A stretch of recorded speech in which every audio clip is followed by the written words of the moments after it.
দক্ষিণ সিরিয়া এবং উত্তরে আক্রমণে ইতিমধ্যে এগুলি পাওয়া গেছে। যুদ্ধে আঘাতজনিত চাঁদে রয়েছে। এই পাহাড়টি বলছে এটি সামরিক অভিযানগুলি নিজস্ব সুরক্ষার জন্য।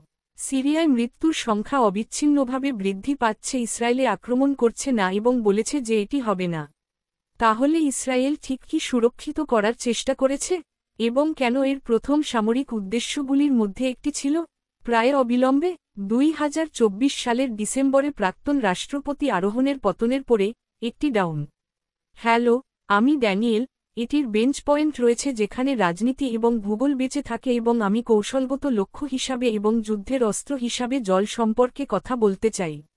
এবং এটি ধুয়ে ফেলেছে, অবাক করে, জল এবং সিরিয়া দিয়ে জলবিদ্যুৎ দিয়ে জর্ডান। শক্তি, এটি ইয়েতি পারমাণবিক জুড়ে বসে, যা দুই দেশের মধ্যে সীমানা গঠন করে। এটি ইসরায়েলের প্রতিষ্ঠিত অবস্থানগুলি থেকে প্রায় 10 কিলোমিটার দূরে এবং দখলকৃত গোলান হাইটস, গুরুতরভাবে জর্দান নদী এবং দখলকৃত বোরনকে খাওয়ায়। হাইটস সিরিয়ার কিছু অংশের অধীনে বসে একটি বড় জলজ জন্য একটি সংগ্রহ অঞ্চল। জর্দান, ইসরায়েল এবং লেবানন রিয়েল এস্টেটের এই বিটগুলি নিয়ন্ত্রণ করে এবং আপনি কয়েক মিলিয়ন মানুষের আক্ষরিক লাইফলাইন নিয়ন্ত্রণ করেন। আমরা কেউ জল ছাড়া এবং মধ্যপ্রাচ্যে বাঁচতে পারি না, এটি খুব কম সরবরাহে। এখন দক্ষিণ লেবাননে ইসরায়েলের চলমান সামরিক অভিযান বিবেচনা করুন। বর্ণিত লক্ষ্যটি তার শত্রু হিজবুল্লাহ অদৃশ্য হয়ে যাবে এবং এটি করতে সহায়তা করার জন্য রাজানির এই কুমড়ো স্টেশনটি ধ্বংস করতে পারে। এটি বেশ কয়েকটি জল প্রক্রিয়া এবং কেন্দ্রগুলির মধ্যে রয়েছে যা আইএস থেকে এই বিষগুলির শীর্ষ থেকে ক্ষতিগ্রস্ত হয়েছে তা জল সরবরাহে পৌঁছেছে। মূলত জল সম্পদের শারীরিক নিয়ন্ত্রণে এটি সিরিয়াকে প্রভাবিত করেছে। এবং আবার আকুন পাশাপাশি তাকে জিজ্ঞাসা করেছিলেন তিনি যদি সামরিক মাইকের মাধ্যমে দক্ষিণ প্রশাসনের কি সংস্থান করতে পারে তার অপ্রত্যক্ষ নিয়ন্ত্রণ রাখেন, তবে এটি অভ্যন্তরীণ অঞ্চল। জলবিদ্যুতভাবে বা জলীয়ভাবে হাইড্রোলজিক্যালি এই লাইনটি জর্ডান নদীর জন্য ক্যাচমেন্টের অঞ্চলটি দেখায়। ইসরায়েল যখন অবৈধভাবে দখল করে নিয়েছিল 1,96,767 আরবের পশ্চিম তীর সত্যই যুদ্ধ। এর নিয়ন্ত্রণে থাকা বেসিন কিং অনেক বেশি।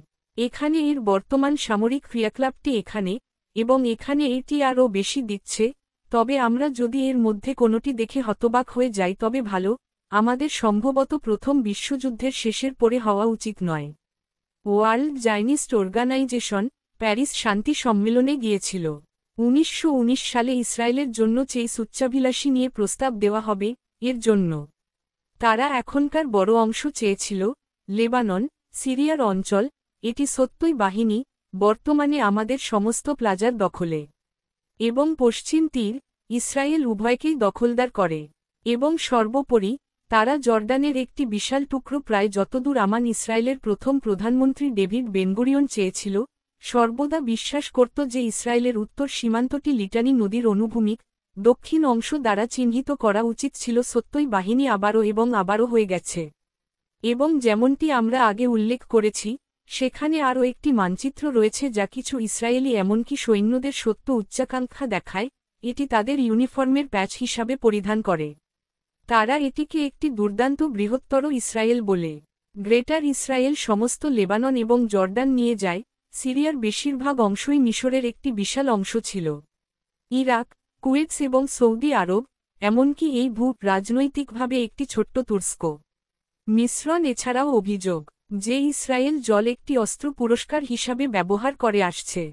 উদাহরণস্বরূপ, ইসরায়েল গাজার কাছে শক্তি সবচেয়ে খারাপ শুরু করে যা মৃত এবং বেলার আউটলেটগুলি লবণায়নে ফেলেছিল। এর শীর্ষে গাছপালা সত্যই আক্রমণগুলি ধ্বংস হয়ে যায়। 30 ওয়েলস